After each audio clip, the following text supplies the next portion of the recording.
Ada seorang wali ditanya, kalau kamu di surga ingin nggak melihat Allah? Enggak. Loh, tapi semua orang ingin melihat Allah. Unazzihu dzalikal jamal an nadzuri misli. Ben gak elek-elek Allah tak delok terima aku. Wong ra jelas. Berarti kok delok pangeran. Banyak. Jadi justru tapi karena saking takzimnya. Enggak lah, mosok sak aku kok. Makanya saya berkali-kali cerita. Menurut kesepakatan ulama, soft awal itu paling baik. Tapi banyak juga wali yang kalau sholat itu di belakang. Koyok paling bener yang gue ngarep gitu. Lu bayangkan misalnya kamu semangat di soft awal di Masjid Haram, jebule sholatnya salah. Itu dari malaikat, gayanya gue ngarep, jebule raro.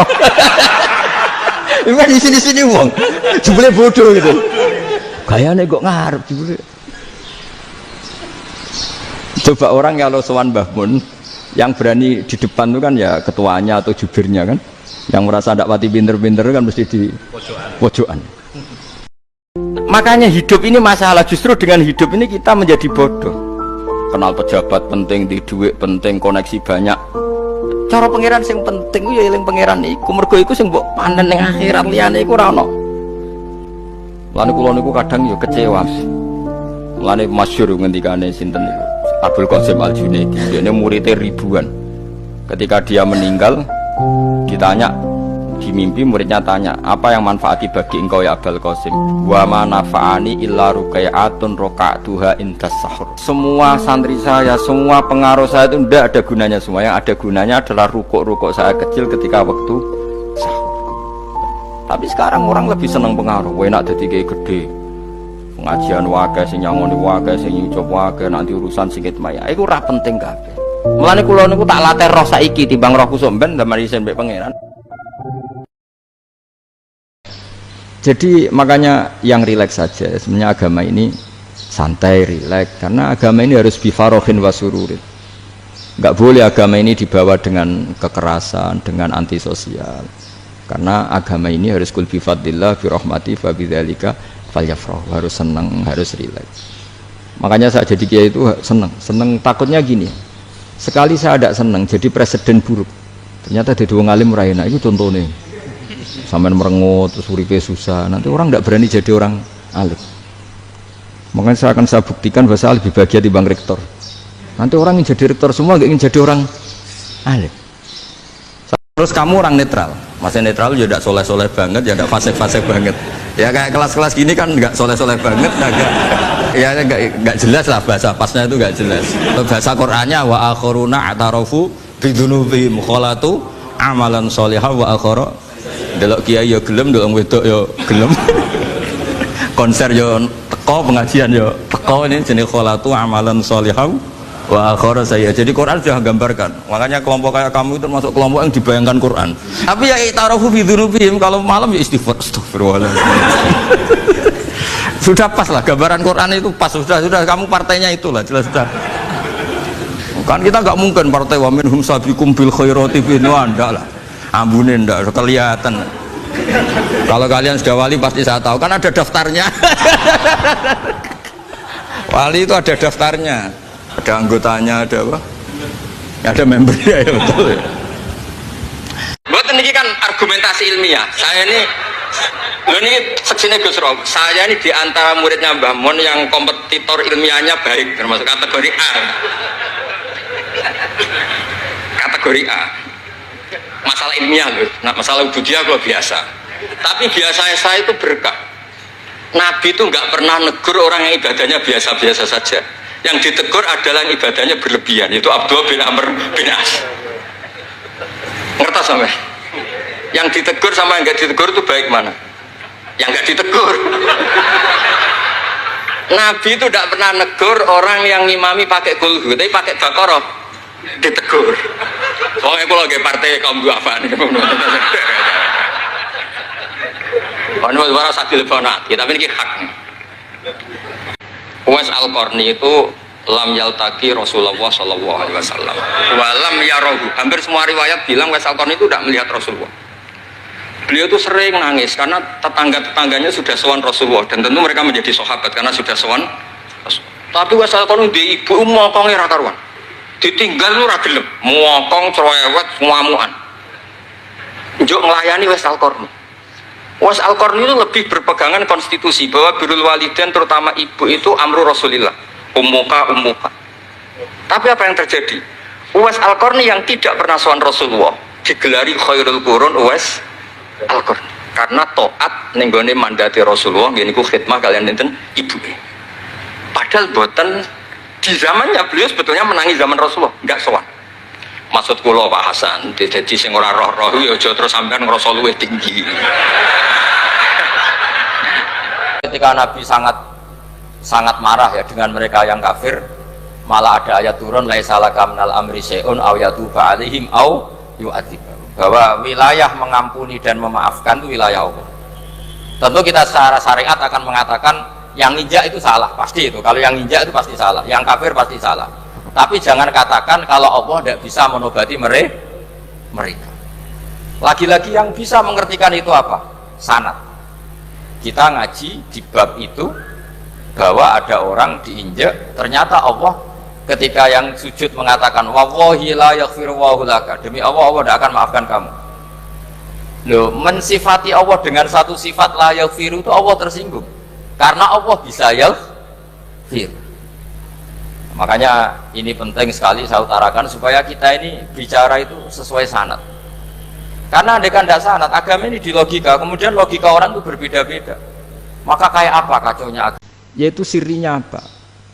Nabi itu tahu bahwa akhirat itu tidak bisa batasi Allah.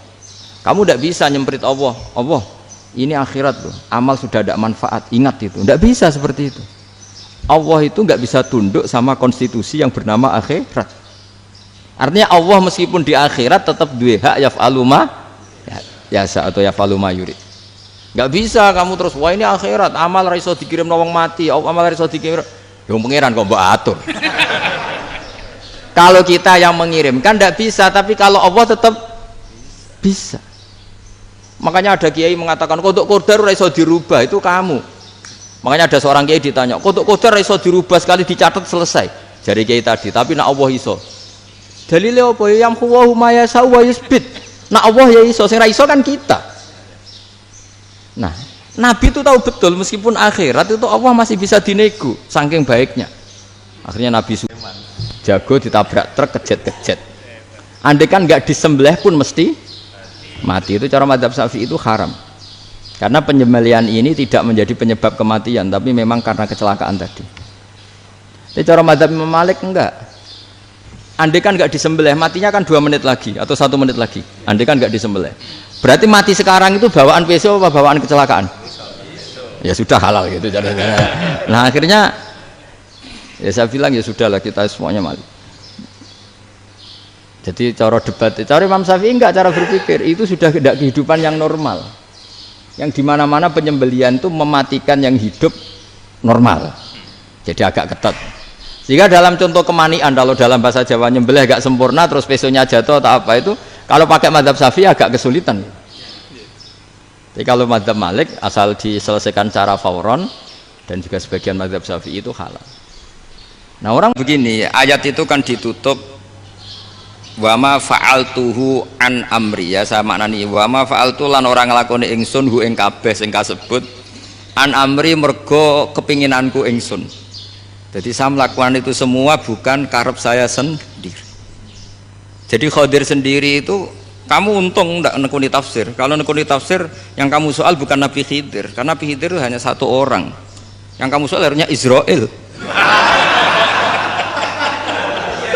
Wah itu tidak rektor, tidak kiai besar, tidak siapa saja dihabisin itu.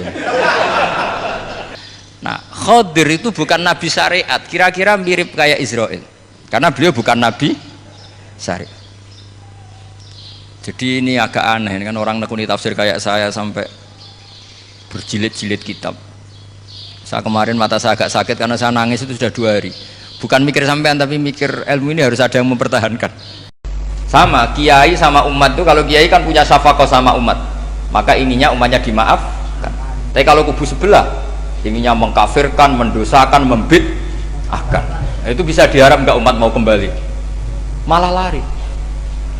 Makanya saya pernah ngalami ini serius. Ada orang tukang ngafir-ngafir nawang NU gitu. Di majelis, satu majelis dengan saya. Singkat cerita saya NU pinter, waya jamaah duhur itu waya sholat Ayo jamaah, aku gak sholat. Kenapa? Kafir sholat bareng. Gak wajib wong kafir sholat. Tidak usah kafir, sholat saja. Mereka itu kan omongannya ta'arud, mengkafirkan kita tapi mewajibkan kita sholat. Sholat wajib gak bagi orang kafir? Gak wajib. Berani gak mereka mengatakan yang dikafirkan tidak perlu sholat karena sudah kafir? Berani gak kira-kira? Gak berani. Jadi omongan mereka itu paradoks semua karena memang gak pernah ngaji. Gak pernah apa? Gak pernah ngaji. Saya inginlah keseharian kita yang awam, yang apa itu harus cari backupan hadis supaya semua keseharian kita itu ada apa?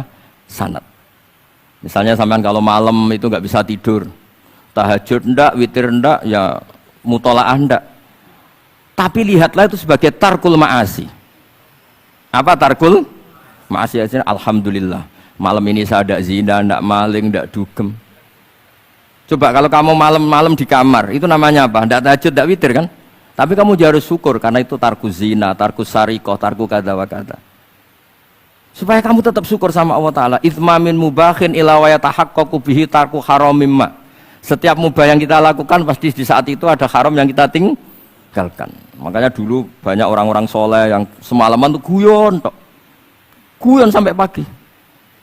Bukan karena ingin urakan, enggak, karena mengalahkan setan. Malam itu godaan ingin khilaf-khilaf gini kok jadi geger itu kan goblok banget maksud saya itu. Jadi biasa, gini itu biasa. Jadi ya karena memang ini bukan masalah akidah, ini masalah furu'iyah, masalah fikih itu masalah furu'iyah. Mau tidak mau harus beda. Misalnya di sholat juga gitu. Wa ayyuku udin ko adal musolli sokat sholatu. Duduk dengan gaya apapun itu sholatnya sah. Sehingga sampean kalau haji atau umroh, orang Arab itu jenenge duduk ngenak awak di kursi. Duduk sopan ya hanya orang Indonesia loh. Kalau sholat itu masih duduk ala orang tahiyat. Kalau sampean di Mekah, duduknya pakai apa coba? Kursi ya? Oh enak sholat duduk. Karena memang takbirnya di fikih dengan duduk gaya apa saja sah. Makanya sengenak awak duduk di kursi. Ribet kan? Mau tidak disahkan itu namanya duduk, mau disahkan masa iya sowan Allah kok duduk. Dan dulu ulama yang beda madhab itu ya saling menghormati. Imam Syafi'i itu kalau sholat di kawasan Masjid Abi Hanifah ya tidak kunut. Ketika ditanya kenapa kamu tidak kunut sementara engkau berpendapat kunut itu sunat, ikroman di hadal madhab, saya sangat menghormati madhab. Imam Ahmad bin Hanbal itu berpendapat kalau orang pakai bekam, pakai iftisot atau hijamah itu batal sholatnya. Sementara Imam Syafi'i mengatakan tidak batal apa sholatnya atau wudunya tidak batal. Tapi Imam Ahmad itu ditanya, apa kamu makmum Syafi'i? Bagaimana mungkin saya tidak makmum sama wali kutub seperti Imam Syafi'i? Padahal menurut keyakinan Imam Ahmad ini sholatnya batal. Ini habis ikhtijam udah wudu. Tapi tetap saja beliau karena perbedaan pendapat di furu' itu lazim. Imam Ghazali bilang suatu saat ibadah terbaik di zaman akhir itu tidur kan. Sholat saja kalah sama tidur kan. Tapi itu loh ya, yang wajib tetap loh, terus kamu gak sholat wajib. Begini beliau mencontohkan itu. Ada orang sholat tahajud terus obsesinya itu ingin hajatnya terkabulkan. Sementara yang tidur obsesinya nikmati rahmatnya Allah, boleh tidur, bisa tidur. Kata Imam Ghazali, timbang kita tahajud terus nuntut pangeran aduk turu katanya. Mergo engko dia akibat terus setan memberi bisikan, "Lho nyatanya kamu tahajud ya gak terkabul." Berarti cerita bahwa Nabi ngendikan kalau doa tahajud mustajab enggak. Daripada ngono ki aduk turu ora tau ndonga. Timbang ngabur-aburi Islam gitu, timbang ngelek-ngelekin apa? Islam. Jadi ulama itu mulai dulu itu sudah berpikir. Banyak orang menjadikan tahajud sholat malam itu media untuk hajatnya. Dan kalau nggak kesampaian ini mutung. Nyalahkan kiainya ijazah raman. Berarti semua alam raya ini tetap asal usulnya satu, yaitu qul huwallahu ahad. Nah, itu namanya akal. Umatnya Rasulullah itu ditinggali mukjizat akal lewat panduan Quran, sehingga meskipun kita tidak menangi Rasulullah, tidak menangi sahabat, kita tidak tahu malaikat Jibril, tapi cara iman kita ini tidak kalah keren. Yakin hakul yakin. Terus kedua, gambar. Kamu gambar rumah, gambar hewan, gambar apa saja, mesti dimulai satu titik. Entah gambar kamu bagus, entah jelek, tetap dimulai satu titik. Nah, titik ini namanya nuqtatul wujud. Semua alam raya dimulai dari satu titik, yaitu nuqtatil wujud. Makanya Quran dimulai bismillah, dan bismillah itu dipilih sama Allah pakai pertama ba itu ada titik. Itu kata semua ulama, itu titik itu singkatan dari bi kana makana wa bi yakunu mayakun. Karena saya semuanya ada. Bi itu karena saya. Imannya loh ya. Loh itu yang ngendikan Nabi loh, tidak saya. Nabi pernah tanya sama sahabat, iman yang paling keren siapa? Jawabannya sahabat, malaikat. Ya enggak karuan malaikat iman. Dia yang tahu surga neraka, tahu segalanya, masa ada iman? Ya pasti iman lah katanya. Terus ya para sahabat, engkau iman ya wajar kan, menangi saya, nemuin saya. Yang hebat itu orang-orang yang tidak melihat saya, tidak saya didik, tapi tetap iman. Karena dididik akal, ya tadi dididik Quran, apa dididik Quran. Bihadil kalimah. Jadi orang boleh istighfar setelah tauhidnya benar. Alasannya Abdul Hasan Asadili begini. Qulil ladzina kafaru iyantahu yughfar lahum ma qad salaf. Katakan kepada mereka yang kafir, sekali mereka tidak kafir, maka otomatis dosanya masa lalu diampuni.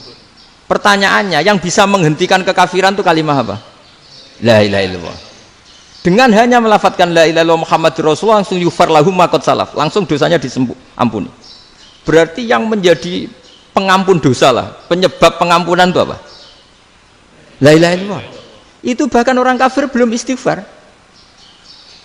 Di ayat itu kan Allah gak mensyaratkan setelah la ilaha illallah istighfar baru diampuni, enggak. Asal la ilaha illallah langsung yughfar lahum ma qad salaf. Saya ulang lagi ya, jelas ya. Jadi kulil ladzina kafaru iyantahu yughfar lahum ma qad. Nah, jadi orang gak kenal Tuhannya itu buruk sekali. Mal'un. Nah, bisa kenal Tuhannya dimulai dari mana? Illa aliman au muta'aliman, yaitu harus proses belajar mengajar. Mau tidak mau. Makanya setiap ilmu, makanya saya tadi rembukan sama Pak Arifin, semuanya harus atas nama ilmu. Ibadah itu nomor 2, akhlak nomor 2, semuanya nomor 1 itu ilmu. Sekali ilmu ini hilang, maka semuanya hilang. Makanya di Quran dimulai Iqra' bismi rabbikal ladzi khalaq. Termasuk sifat Allah Ta'ala yang awal-awal dikenalkan apa? Iqra' wa rabbukal. Ketika Allah mensifati dirinya akram, alladzi 'allama. Orang terbaik, paling akram, paling karim, paling dermawan adalah zat sing 'allama, mengajarkan. Makanya kata Nabi, tidak ada sedekah sebaik kalimah yang ditemukan orang muslim, dan kalimah itu kalimah bijak kemudian diajarkan ke muslim yang lain. Itu disebut afdhalus sedekah. Karena ini mengawal Islam. Misalnya gini, kamu motong ayam. Motong ayam harus sekaligus shred jadi. Jangan sampai nyuwun sewu 2 kali. Jangan-jangan misalnya gini, ayam tak potong, pas ke kiri separuh, ya ke kiri separuh apa hulkumnya. Pak Arifin datang, assalamualaikum Gus Pak, waalaikumsalam, terus santai jagungan dulu. Jagungan sampai besoknya itu nggak meneruskan. Bareng-bareng malah salam, ingat lagi loh ayam saya ini. Ketika saya meneruskan ini, potensi ayam ini sudah mati atau sudah hidup yang ini masih mazhab Syafi'i itu ya, atau sudah hidup yang sudah tidak normal. Artinya apa? Penyembelian kedua yang mengeksekusi tadi sebenarnya mengeksekusi barang mati. Yang penyembelian pertama tidak bisa dikatakan penyembelian karena tidak sampai mati. Penyembelian kedua berstatus setengah mati. Nah, kalau seperti itu maka haram. Nah, kecuali itu dilakukan secara fauron. Fauron dicontohkan nyembelih ternyata pesunya kedul terus ngambil yang lain, tapi fauron langsung, atau terjatuh ngambil langsung. Ya itu boleh karena ditoleransi. Saya itu banyak kenal menteri, kenal pejabat, tapi saya tidak pernah melihat itu sebagai pejabat. Melihatnya itu orang yang ingin belajar agama. Karena sekali salah melihat, yang hidup itu tamaknya Pak Arif. Yang hidup kan tamaknya. Saya kenal orang kaya kok melihat kaya, yang hidup itu tamaknya, ingin dapat ini, dapat. Tapi kalau melihat itu sebagai hamba Allah yang ingin belajar, insya Allah kita selamat dari tamak. Meskipun kita ya manusia tidak sempurna. Setidaknya ketika dia lomo atau tidak lomo, nyalami template apa tidak ngefek, karena kita melihat ini mau belajar. Tapi kalau kamu didorong tamak, katanya orang kaya ternyata nggak tahu haknya kiai, ribet kan? Ribet. Ya kalau kamu punya santri cantik ya lihat itu sebagai santri kamu. Jangan melihat ini mau nggak sama saya, kalau enggak ya ribet kalau gitu. Ini anak-anak muda harus dilatih ikhlas, bahaya ini santri-santri sampean kalau nggak dilatih ikhlas ini bahaya.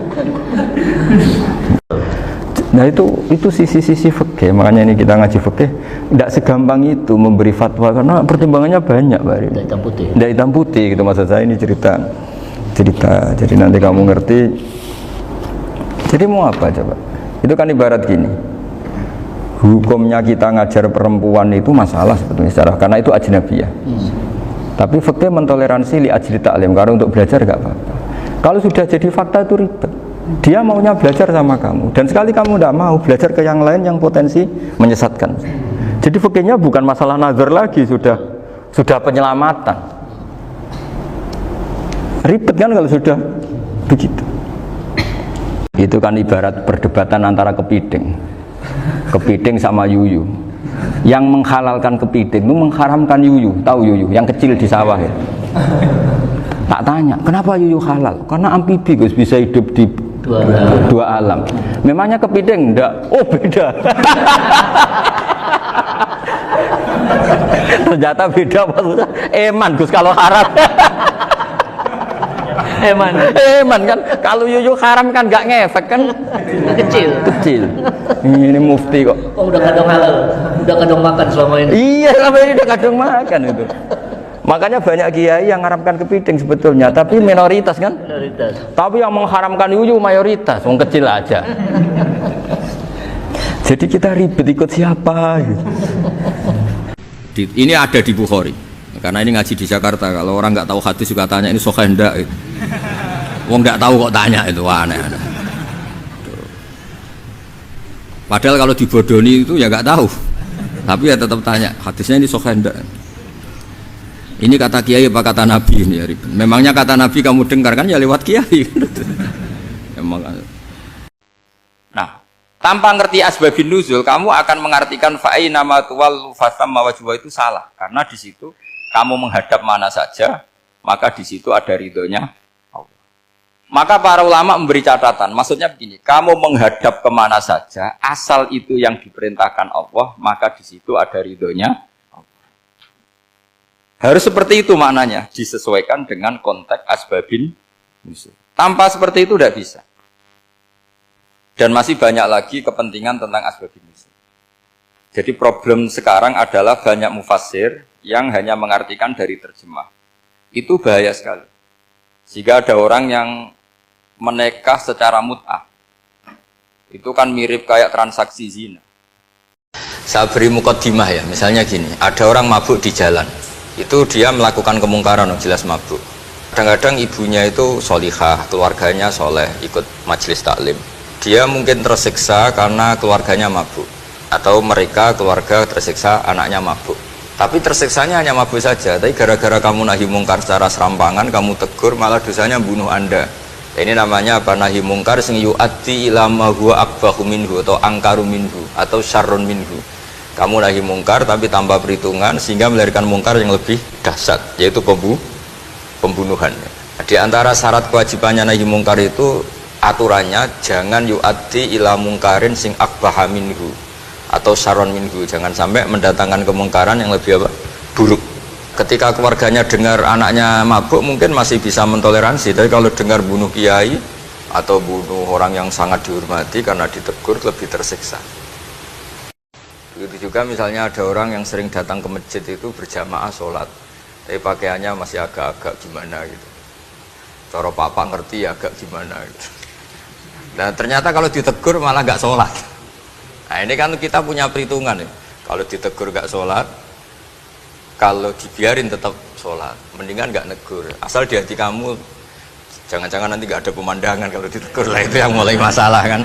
Tapi sebetulnya itu mulai masalah, itu hadun nafsi. Kalau perhitungannya gitu hadun nafsi. Tapi kalau perhitungannya selama masih islami dengan perhitungan-perhitungan haqqullah wa rasulih, insya Allah itu ditoleransi. Jadi makanya ini penting ngaji ulumul Quran. Kita tidak bisa hanya megang terjemah atau megang apa kemudian kita fatwa atas nama Quran dan hadis. Sehingga dulu syaratnya memang ketat, harus hafal Quran, hafal hadis, menguasai usul fikih, menguasai macam-macam. Karena tanpa itu memang tidak bisa. Sampai Ibnu Abbas ngendikan, kamu jangan pernah fatwa pakai Quran. Fa inna lahu wujuhan katsirah, karena Quran punya sisi yang banyak. Walakin hajuhum bis sunnah. Kalau kamu adu hujjah, pakailah sunnah Rasulullah SAW. Karena di situ penjelasan Quran. Misalnya tadi Rasulullah ketika kondisi normal pasti sholat menghadap Ka'bah. Jadi kalau bepergian nanti unta, kata riwayat-riwayat, ainama tawajjahat bihi rokhilatuh, kemana saja posisi unta menghadap. Ada ulama yang berpendapat itu khusus sholat sunat. Kalau sholat fardu dalam kondisi ada punya mobil harus berhenti. Ini mazhab Syafi'i. Rasulullah yang kesayangannya Allah saja dibayangkan Muhammad urusan cinta kasih, urusan kasih sayang, urusan saling mencintai. Andaikan kamu biayai, andaikan negara menggelontorkan APBN untuk rekonsiliasi nasional itu tidak bisa. Karena ini urusan hati. Kamu bisa tak kayak sak miliar seneng wong elek, enggak bisa. Atau ora usah dibiayai wong ayu. Itu kan susah sekali itu. Kamu bisa seneng orang yang enggak pernah berbuat baik sama Anda, enggak bisa. Tapi walakin Allah allafa, kalau Allah sudah menghendaki itu semuanya bisa. Kita kadang mencintai orang yang enggak pernah berjasa sama kita. Kamu punya teman yang sering takdir kamu enggak pati cocok sama orang yang enggak pernah naktir kamu seneng. Kalau Allah sudah alqal mahabbah, siapa yang bisa mengendalikan kehendak Allah? Kamu punya teman mulai SMP, SMA tidak bisa senang, ketemu pertama di bis senang. Yang bisa ngatur itu siapa kalau enggak Allah? Meskipun cara kaidah witing tresno jalaran kulino. Nah ini yang ketiga, ini yang persis Wali Songo ini yang ketiga ini. Wa ilaman yang zuru ilaihi bi'ainir rahmah. Ada orang itu melihat temannya maksiat, saudaranya maksiat, bawaannya malah tambah suka, tambah sayang. Karena itu dianggap sarana menarik simpati, kemudian berharap nanti menjadi baik. Ini yang ketiga, ini yang mungkin paling berat, tapi itu percontohan yang diceritakan wali-wali Songo. Ini jelas ada ya kelompok ketiga. Artinya gini loh, kalau kamu melihat kiai atau sejarah Wali Songo yang empati atau membina orang-orang fasik dengan kasih sayang, kamu jangan langsung bilang ini Islam apa tidak nahi mungkar. Kamu yang kurang ilmu ribet. Ini jelas ada takbirnya. Mulai ini Imam Ghazali loh, Hujjatul Islam. Orang punya gelar Hujjatul Islam. Bukan dokter, bukan profesor, Hujjatul Islam. Sedunia lagi, bukan versi kampus tertentu. Sedunia, diakui sedunia. Ternyata mulai dulu ada orang yang pilihannya apa? Fa ilaman yang zuru ilaihi bi'ainir rahmah. Misalnya gini, orang sekarang itu nggak siap dakwah orang yang ahli maksiat. Dulu itu zaman Nabi dakwah itu malah nggak sekedar maksiat, masih kafir yang didakwai. Pertama Quran turun tidak ada qul ya ayyuhan nahdiyun, qul ya ayyuhal muhammadiyun, yang ada malah qul ya ayyuhal kafirun, karena yang didakwai orang kafir. Jadi kalau kamu nyari dakwah yang sudah orang steril, sudah soleh semua, itu orang Jawa nguyai segoro, sekarang soleh kok bu dakwah. Jadi memang tantangannya dakwah itu ke objek yang kita nggak siap. Nggak siapnya mungkin kita beda agama, mungkin beda kultur, beda kesolehan tuh. Ya, jadi ini tak baca beberapa makalahnya orang dulu. Ketika melihat saudara kita, teman kita atau tetangga kita melakukan maksiat atau sedang maksiat. Tak baca Arabnya dulu, mungkin sebagian nanti itu mungkin biar barokah. Ini teks aslinya Imam Ghazali. Tapi secara fikih jelas, sampai lihat di Sulam Taufik termasuk minal kabair apa? Ijabu malam yajib, mewajibkan sesuatu yang tidak wajib. Musari ya, musari. Bukan tukang bikin syariat, tapi ini musari tukang yang di jalan mungkin. Saya itu saking fanatiknya ilmu, ini cerita ya. Saking fanatiknya ilmu itu, kalau hallnya bapak saya, karena kita keluarga pesantren, itu pengumumannya itu aneh. Tidak wajib hadir. Karena takut ijabu malam, karena trennya pesantren itu gitu, kalau alumni itu harus hadir pas hall atau pas pengajian mulut. Kalau saya karena fanatik ilmu itu nggak pernah ada undangan sampai sekarang. Saya ngiyai sudah 2005 bapak, sampai sekarang nggak pernah ada undangan karena takut ijabu malam yajib. Karena saya orang bener, maksudnya ada kayak ini. Ini kacau ini. Saya ini lebih tua, lebih kiai, diatur yang lebih muda. Jika dulu Imam Syafi'i ketika ditanya orang boleh tayamum itu kapan? Ya kalau tayamum karena tidak menemukan air di padang Sahara, karena tidak ada air, sarannya nyari-nyari dulu. Nyari air ke sekelilingnya ya. Kalau ada kafilah ya tanya-tanya bawa air enggak, baru kalau enggak menemukan baru tayamum. Ketika ditanya mad dalil ala dalik, lalu dalilnya apa? Imam Syafi'i dengan enteng baca falam tajidumaan, kemudian kamu tidak menemukan air. La yuqalu liman lam yatlub lam yajid wa innama yuqalu lam ya'rif. Di mana-mana tidak menemukan ya sudah mencari, baru namanya tidak menemukan. Bagi yang belum pernah mencari tidak bisa dikatakan tidak menemukan. La yuqalu liman lam yatlub lam yajid. Bagi yang belum pernah mencari namanya tidak menemukan, tapi namanya tidak tahu. Nah, itu contoh-contoh ijtihad Qur'ani ya. Jadi ya wafatnya Quran hanya falam tajidumaan. Tapi namanya tidak menemukan berarti ada sabqit tolab. Mesti dimulai mencari. Makanya kalau dalam hukum mengislamkan orang itu nggak ada boleh waktu jeda. Misalnya ada orang kafir tanya, Gus Bak saya syahadatkan. Itu kok saya bilang sudah duduk dulu ngopi dulu, itu saya ikut murtad karena membiarkan dia sekian menit dalam keadaan kafir yang saya bisa menghilangkan saat itu juga, maka harus langsung disyahadatkan karena ibqa alal kufri kufrun, menetapkan kekafiran itu ya nggak boleh saya mandi dulu atau ngopi-ngopi dulu, nggak boleh, harus langsung. Ibarat gini lah, kafir itu kan taruhannya neraka. Ibarat ada orang kecelakaan, kamu pas pakai celana pendek di jalan kan nggak boleh, kamu tak pakai baju dulu sedang dipelindes truk lagi kan, harus langsung meskipun anda dalam kondisi yang tidak sempurna.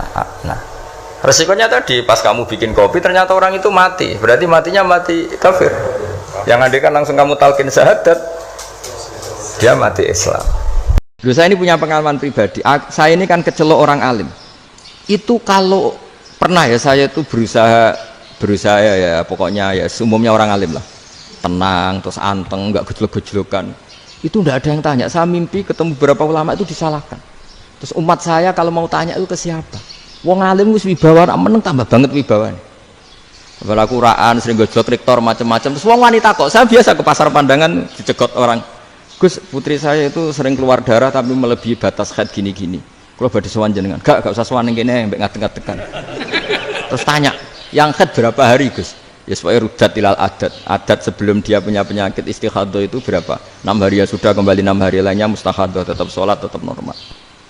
Tapi kalau saya wibawa moro pasar go tasbih duwilu iku mesti wong salaman njaluk donga yakin. Dikritik, dicela, ditabat yadah. Dados sing ngritik, sing mencela Abu Lahab niku pangeran. Nah, dikritik wong gak biasa trimo padha-padha menungso.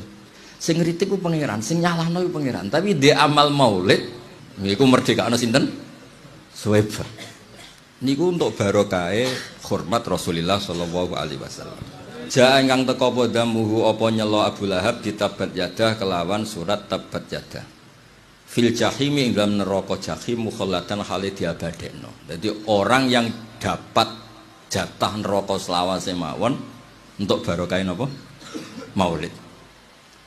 Ata teko apa anahu, ata teko maknane riwayat apa anahu sakjane Abu Lahab fi yaumil isnaini ing dalam dina Senin daiman ing dalam selawase-lawas iku yukhafafu den gawe ringan apa anhu sange Abu Lahab. Jadi siksane niku khusus dina Senin napa diringanno.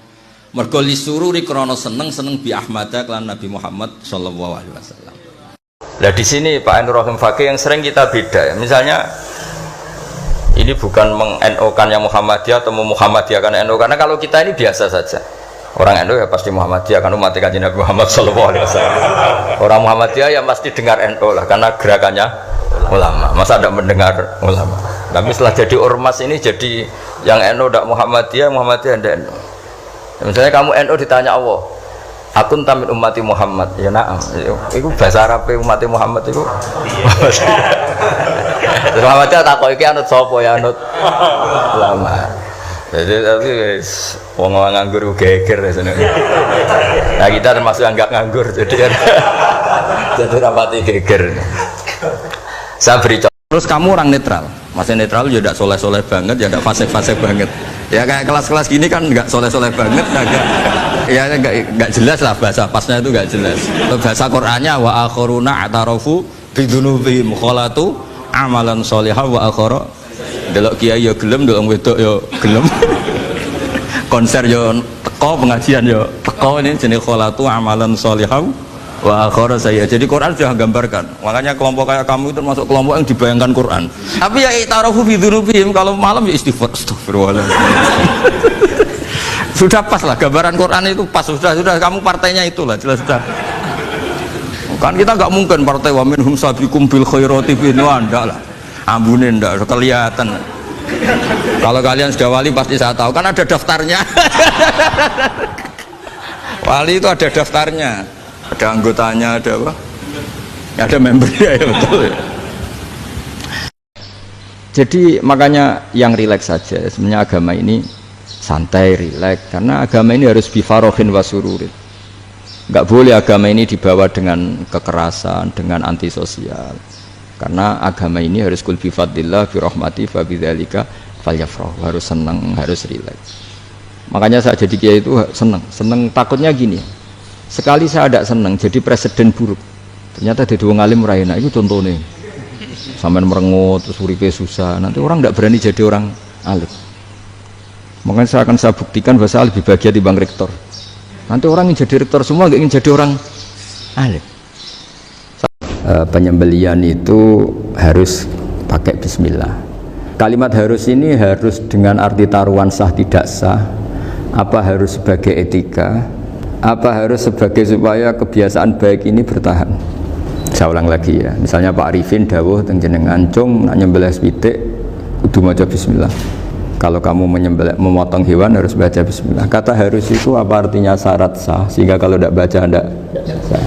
Apa keharusan dalam makna etikanya harus baca bismillah. Jadi urusannya hanya apa? Etika atau afdoliyah. Atau kita tidak ingin kultur baca bismillah itu hilang sehingga barang tidak wajib pun kita wajibkan supaya kultur baca bismillah itu tidak hilang. Nah, Imam Syafi'i itu milih yang tidak wajib, itu hanya urusan etika. Sehingga zabihatul muslim meskipun nggak baca bismillah, baik secara sengaja maupun lupa tetap halal ya, tetap sah, tetap halal. Nah, kembali ke ide tadi, ide bahwa wukuf boleh di mana saja, terus boleh tidak syawal, itu udah ide. Sebenarnya sampean mikir saja itu sudah kriminal. Berarti sampean ngapalkan pikiran salah ya. Karena kalau kita diskusikan itu lucu sekali karena ya itu aturannya seperti itu. Ini jelas Rasulullah sendiri yang ngendikan al-hajju arafah, bahwa syarat sahnya haji adalah wukuf, dan Nabi menyebut arafah. Tentu kita tidak pernah memperbandingkan apa yang disabdakan Nabi dengan yang jadi pikiran mereka itu. Kalau mereka alasannya karena orang bergumul di situ, di Mina, di Arafah, gara-gara waktunya sama, titiknya sama, terus terjadi kematian gini. Apa yang nggak wukuf di Arafah itu hidup semua. Itu kan kayak dalilnya orang rokok mari cepat mati. Oh, sing rokok ya mati. Bagaimana Anda mengkafirkan orang Islam berdasar qala Rasulullah sallallahu alaihi wasallam? Wan nabiyyu asyaddun nasi syafaqatan li ummati. Wan nabiyyu akhrasun nas, orang yang paling serius supaya umatnya ini selamat. Kemudian Anda dengan hadisnya Nabi mentafrik bainahu wa baina ummati berdasar dawuh Kanjeng Nabi. Kita tidak mungkin mentafrik baina Nabi wa baina ummati karena Nabi adalah apa? Asyaddun nasi syafaqatan li ummati. Sampai saking sayangnya Nabi itu ngendikan syafaati li ahlil kabair min ummati. Lho koyo apa baiknya Nabi? Ora melok nakal, ora melok maksiat, tapi melok nanggung swargane. Pun kalau lakoni pas Nabi. Ya mulane kaya kula niku model bedui, salat fardu ya pas. Ramadan ya. Nak kowe kan gaya. Ramadan jek sunat, salat semerdu jek sunat. Nggo nambeli sing bercak-bercak sah, lah iku ya apik. Tapi aja keseringan, nak keseringan suwe-suwe iku ribet. Mergo mbok sangka wajib. Nah misalnya ana wong kafir pe masuk Islam, lha sing diteliti wong soleh. Duha 8 rakaat. Qobliyah zuhur 4 rakaat. Ba'diyah zuhur 4 rakaat, qobliyah asar 4 rakaat. Wah, waduh, kok berleren. Bareng ape masuk Islam jadi Islam pas. Apa Islam pas? Bar subuh ya ora ono ngarepe. Zuhur ya ora ono ngarepe, ora ono grine, kan koyo enteng apa? Ya mulane Islam iku ya luas, wong aja ngrasa saleh iku segala-galane ya aja, kok kadang-kadang berat. Mbah Khalil Bangkalan, Imam Syafi'i cek parah Mbah Khalil. Mbah Khalil Bangkalan parah, masyhur, mutawatir. Ada mayat orang kaya di Surabaya, beliau ditunggu orang banyak karena zaman itu orang paling terkenal alim itu Mbah Khalil Bangkalan, gurunya Basim Asy'ari.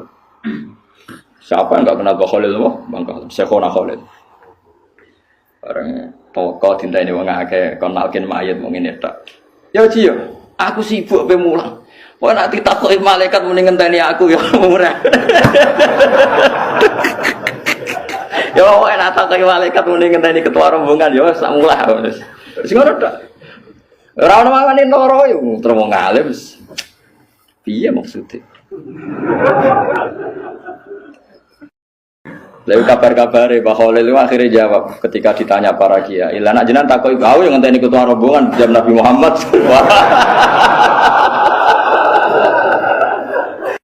Ketika seseorang diputuskan wajib zakat, kok tidak mau zakat? Efek hukumnya apa? Akhadhal imamu qahron, imam boleh ngambil paksa.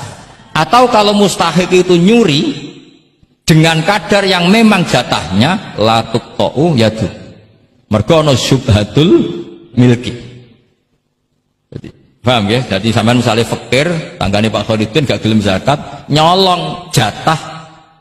Andaikan dia lomo, mustahik kamu itu dapat sekian, itu nggak boleh dipotong tangannya karena kamu ngambil jatah.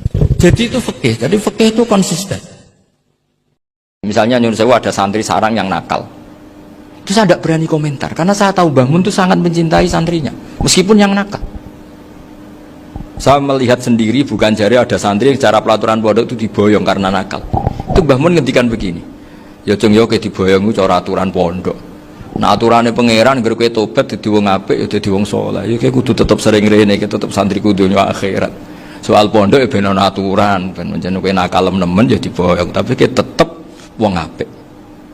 Jadi karena kita tidak mungkin mentafrik bainahu wa baina talamidhi.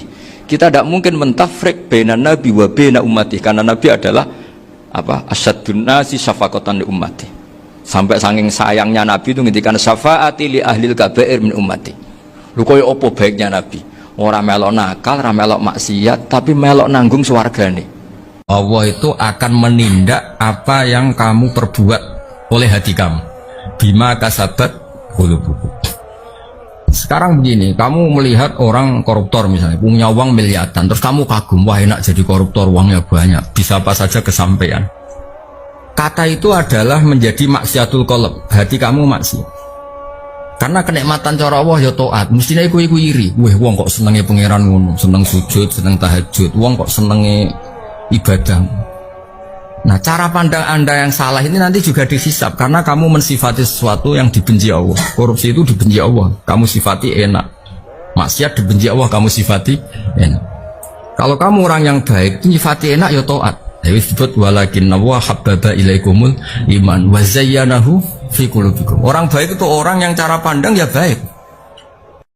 Karena nuruti ngaji tenggene media massa utawi teng internet utawi teng media sosial yo ngeri. Indonesia sudah tohut, Indonesia sudah penuh dengan maksiat. Sehingga harus kita hancurkan. Orang yang maksiat itu juga orang yang sujud. Zaman akhir tuh orang berstatus ganda. Membunuh orang sujud tuh boleh ndak. Nabi itu disuruh merangi orang hatta yasyhadu alla ilaha illallah wa anna muhammadar rasulullah wa iqamis shalat wa itaiz zakat. Sekarang orang-orang sing biasa dangdutan, itu sujud ta ora? Sujud. Sing biasa riba rentenir ya wonge sujud. Ya sowan kiai, CSR ya tidak ada pondok be masjid. Proposale ya pek ya kok masjid kok pon. Orang yang sama. Sing maksiat ya wong iku, sing taat ya. Lah nek kowe ngukumi wong iku oleh dipateni berarti kowe ngolehno mateni wong sujud. Tapi kan darane wong iku wong apik ya keliru, wong iku sering maksiat. Nah cara aku, lha ora darani iku ora wajib lah apa darani barang. Mulai ora takoki, Gus wong iku cara sampean taat ta ora? Wong iku jenenge rugi nang takoki wong iku jenenge rugi. Lah wong apik ta elek. Allah ora wajibno aku darane wong apik ta wong. Andekan Islam itu takfiri, yang salah langsung dikafirkan. Habis kita. Siapa yang enggak salah? Wong desa-desa sing larat-larat rapati iso ngaji niku ning desa-desa ke masjid, wakaf tanah. Kula sing jari Gus gede jari ngalim, pidatone masjid untuk sangu kotak masjid. Nah, misalnya kula kadang nggih nangis, kula syukur nek ana kiai desa tak sangoni. Kathah kula nek ini mboten niat riya tak sangoni kathah. Gus kok sangoni akeh, kowe ku kiai asli tenan. Mergo ge masjid. Aku wis rada ruwet sithik-sithik. Niki mboten nyindir situ cerita mawon sampean. Cerita mawon. Mboten cerita mawon. Maksudnya kabeh wong yo duwe salah, ngoten lho. Maksudnya wong yo duwe pemene nak disowani rodo-rodo ayu, rodone delok wong alim iku ibadah. Lah wong alime delok dene masalah kan. Supaya dadi kiai ku sudah kholatu amalan sholihah wa akharana wa saya. Untung terusane ayat kok asawah ya Tuhan. Untuk terusane ayat itu nyenengno. Muga-muga asa ya diterjemah muga-muga. Tapi niki kalau cerita kersane. Anda benci orang. Benci sekali karena dia tauhid misal. Jangan-jangan Allah punya rencana memberi hidayah dia. Atau Allah punya rencana dari dia keluar orang-orang Islam yang soleh. Makanya ketika malakul jibal, ya Rasulullah saya disuruh Allah, terserah engkau. In syi'ta an utbiqu alaihim al-akhshabah. Kalau engkau mau orang-orang yang mendustakan kamu saya hancurkan. Apa jawabannya Nabi? La, jangan. Bal arju ayyukhrijawah min aslabihim ma ya'budullaha wa la yusyriku bihi syai'an, itu di Bukhari. Enggak, bisa saja sekarang dia kafir, anak turunnya jadi Islam. Dan betul, Abu Jahal punya anak Ikrimah, Abu Lahab punya anak Darrah, Walid itu musuh besarnya Nabi, punya anak Khalid. Ya sudahlah, kita selalu berharap bahwa ini wilayahnya Allah. Sudah, kita berharap agama ini bagi yang selalu punya harapan. Limangkana yarjuwah, orang yang selalu punya harapan. Kita berharap tambah hari tambah baik, tambah damai, tambah kondusif, tambah segalanya baik. Dan saya seperti ini juga ingin ikhlas dan akan selalu ikhlas. Kenapa saya kalau ngaji bawa kitab? Ini agak sebetulnya itu lazim. Lazim itu suatu yang harus. Tapi karena kelamaan mubalek itu tidak pakai kitab, seakan-akan bawa kitab itu yang aneh. Sebenarnya aneh mereka. Karena begini logika simpelnya ya. Umat Nabi ini berhak dapat apa coba? Berhak dapat warisan yang paling luhur, paling hebat, paling jernih. Apa itu Quran dan hadis? Pertanyaannya, siapa yang paling punya hak otoritatif untuk menerangkan Quran hadis? Ulama. Ulama yang mana? Ya yang kapabel, yang sudah diakui dunia, kayak Imam Ghazali, Imam Bukhari, Imam Syafi'i. Kalau kita tidak pakai materi yang otentik, yang orisinal, ulama umat ini mendapat pikiran kita, bukan pikiran mereka. Maka saya berusaha supaya teman-teman atau semua umat Islam dapat pikiran-pikirannya Imam Ghazali, pikiran-pikiran Imam Bukhari, pikiran-pikiran Abdul Qasim Al-Junaidi, kejernian-kejernian Abu Yazid Al-Bustami. Sampai nanut jalur wong alim dia turu ya ibadah, tengok-tengok ya ibadah, jagongan ya ibadah, gojol-gojol kan ambek konco ya napa ibadah. Karena ini semuanya kul bi fadlillah bi rahmati fa bidzalika napa falyafrah. Tapi kalau kamu tidak punya basis ilmu, adanya suudzon. Kiai kok jagongan guyon suwengi kiai opo? Kiai kok turu suwengi ku kiai? Karena basisnya ada ilmu. Padahal jelas ketika Rasulullah bikin urutan kebaikan, pertama Nabi ngendikan kamu menolong orang. Jika tidak bisa, terakhir Nabi ngendikan takufu syarroka anin nas fa innaha shadaqatun minka ala nafsi. Tadi beliau juga cerita di nasihat dibangun idza lam tuhsin fala tusik. Kalau tidak bisa berbuat baik, setidaknya kamu tidak berbuat jelek. Ini gampang dari wali ku alif. Mergo sing dimaksud majalisul dzikri ku majalisul halal wal haram. Iku majelis sing nerangno halal lan nerangno napa haram. Iki penting kula ngerteni. Iki kados wae lho nggih. Sampeyan kena apa kok salat? Ya mergo jati diriku iku kawula, nak kawula apike takzim sujud ning pangeran. Fasjudu lillahi wa la tuti'hu wasjud. Jadi pertama kajian Nabi untuk wahyu surat Iqra. Kegiatannya Nabi piye? Pokoke urip iku wasjud waktu dia sujud lan mendekat yang pengen. Wes titik urip wis ngono tok. Nak sujud ku nikmati. Bahwa ini nikmat terbaik, kehidupan saya terbaik. Mengenai ngendikane Kanjeng Nabi kan apane salat faka'annaha sholatu muwaddi'in. Kaya-kaya iku salat wong sing pamit, yaiku terakhir salat Anda. Ya terakhir salat. Jadi semua kesengsaraan kita ini karena kita berpikir nuruti nafsu. Andai kan kita tidak berpikir nuruti nafsu, maka kita tidak pernah sengsara. Misalnya sampean urip tukaran mbek wong. Tanggamu ngrasani kowe. Kowe nuruti syariat Allah. Alhamdulillah iki dirasani tangga, dosa kula kurang. Wes penak. Bojomu ngamuk. Jare nak Gusti jare jantung nak boten disupport niku marai mati gitu. Alhamdulillah niku wonten penggerak napa jantung. Ngono.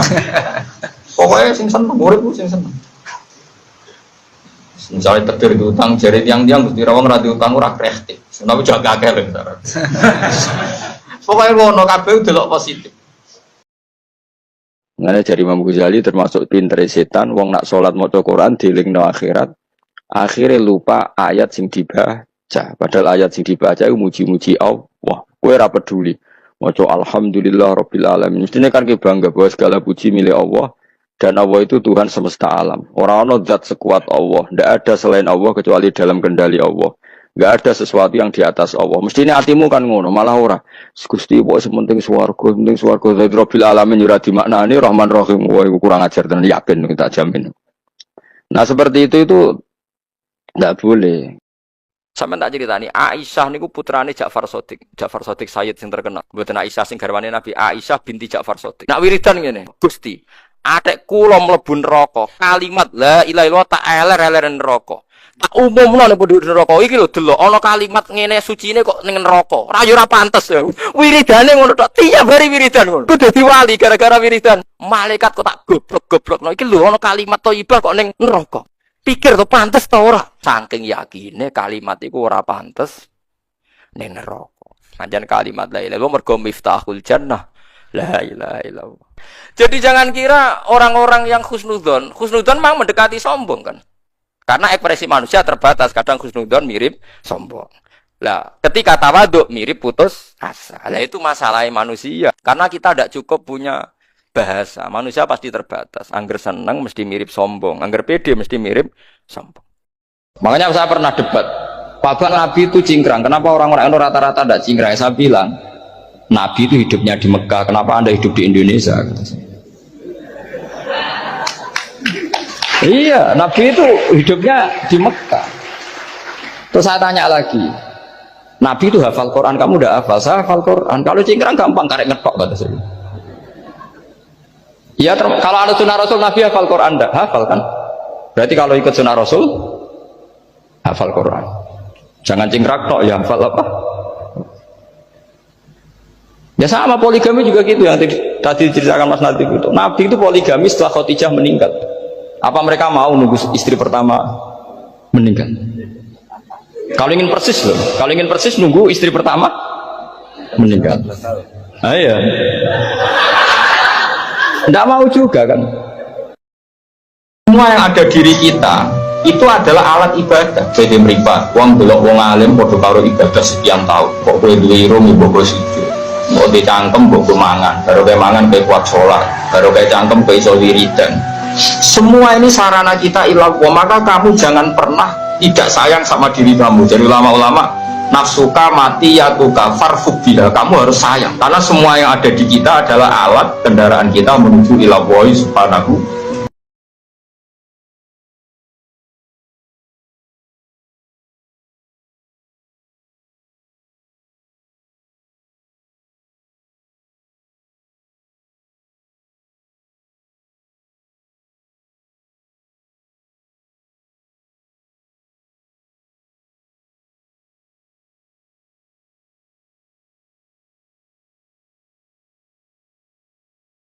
Saya ada siapa-siapa tanpa pertolongan Allah. Saya kiai pun tidak bisa apa-apa tanpa pertolongan Allah. Saya orang baik pun tidak mesti dijamin baik terus tanpa pertolongan Allah. Sehingga selalu la haula wala quwata illa billah. Saya bisa menghindari maksiat ya karena Allah, bisa melakukan taat juga karena Allah. Nah, orang yang seperti ini itu jenis anak abdun soro fakhri dimna fakri. Saya ini adalah hamba. Yang menjadi kebanggaanku adalah karena saya selalu fakir, selalu butuh kepada engkau. Kalau kamu bilang anak, wah ini anak nanti membiayai setelah kuliah, biaya lagi, nikah biaya lagi, maka kamu lihat anak ini problem. Tapi kalau kamu lihat anak ini penerus sujud saya, penerus kebaikan saya. Kalau saya sudah mati, tabungan saya adalah di anak. Saya sujud, anak saya sujud, cucu saya sujud, cucu saya penyembah Allah, pecinta Rasulullah. Maka melihat anak ini sebagai penerus kebaikan, maka menganggap anak itu penting. Sehingga Allah kalau mengistilahkan anak itu apa? Walladzina amanu wattaba'athum dzurriyyatuhum biimanin. Kita melihat anak itu, ini generasi penerus iman saya, ini generasi penerus sujud saya. Maka kita melihat anak ini senang. Tapi kalau dari awal melihat sebagai apa? Beban, maka terus anak ini problem. Surat Tabarakku kalah mbek kul huwallahu ahad. Jadi ini nikmat terbesar kita. Karena nggak perlu tabarok, saiki porsi ini diturunkan jadi apa? Kulhu. Makanya banyak terawih main apa? Kulhu. Itu bukan cari cepet, itu dalile musalsal ila Rasulillah sallallahu alaihi wasallam. Jadi ada sahabat itu kalau ngimami main kulhu. Di Indonesia masih mendingan kulhunya rakaat kedua ya. Itu enggak, sahabat ini rakaat pertama ya kulhu, kedua ya kulhu. Masih mendingan di Indonesia dipakai selingan rakaat kedua. Singkat cerita, sahabat yang makmum ini lama-lama mangkel, matur, ya Rasulullah, ini orang yang kau pasrai jadi imam, itu sering main kulhu. Akhirnya Nabi memanggil, ya Fulan, kenapa kamu suka baca kulhu? Li'annaha sifatur rahman, karena dalam surat kulhu itu semuanya menerangkan sifatnya Allah Ta'ala. Maka saya suka itu. hadis kunut, ya kunut kados madzhab Syafi'i ini. Kowe aja darani nak kunut iku NU, nak ora kunut Muhammadiyah goblok kowe. Iku joko ono NU ono napa Muhammadiyah. Wis kali-kali nganggo ukuran wong alim, sing kunut itu Imam Syafi'i, Abu Hanifah, Ahmad bin Hanbal, Imam Malik mboten kunut. Nak kowe darani kunut dimulai Muhammadiyah berarti Imam Malik, Abu Hanifah, Ahmad bin Hanbal, Muhammadiyah, Imam Syafi'i, NU. Oleh goblok ora barbar. Mulane kula nek takok Gus jenengan kunut ta mboten aku iku lama. Dadi aku ora roh NU, ora roh napa Muhammadiyah. Rohku Imam Syafi'i darani kunut sunat. Nah Abu Hanifah, Imam Malik, Ahmad bin Hanbal darani mboten napa sunat. Lah nek partai-partaian polling aku ikon menang ya menang telu kan. Telu musuh napa? Siji. Tapi Imam Syafi'i itu luar biasa. Ketika beliau berpendapat kunut sunat, itu tahun sekitar 1050 apa 150 sampai 204. Itu Ahmad bin Hanbal masih hidup, Imam Malik masih hidup.